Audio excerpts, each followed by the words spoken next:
I call the Parliamentary Secretary to the Prime Minister. Thank you, Mr Deputy Speaker. I rise to pay tribute to the 26th Prime Minister of Australia, Mr Kevin Rudd, the member for Griffith. People who come to this House on both sides of the political fence do so, I believe, for the same reason, because they want to make Australia a better place.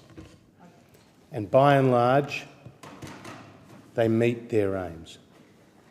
But when we disagree with each other, we have to be big enough to acknowledge the contributions of those opposite.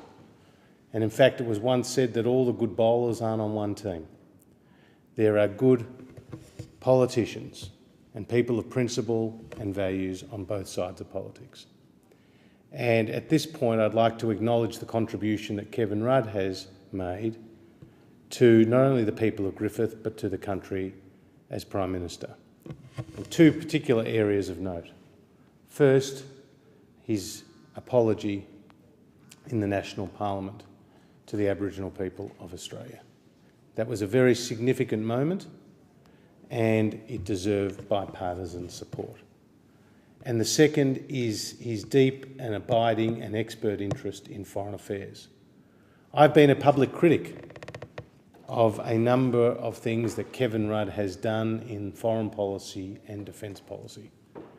But I do accept that he has a level of interest and experience as a former diplomat and of expertise that is hard to match in this Parliament. And therefore I welcome the announcement by Kevin Rudd that in his life after politics, he will pursue both those areas as a public citizen.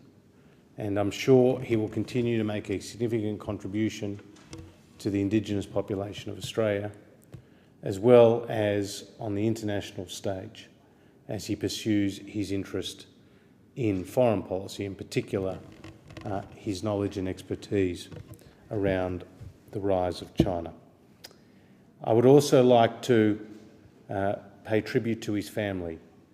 In his farewell, Kevin Rudd mentioned that his family had said enough is enough and that they had been extremely supportive of him during his time in office.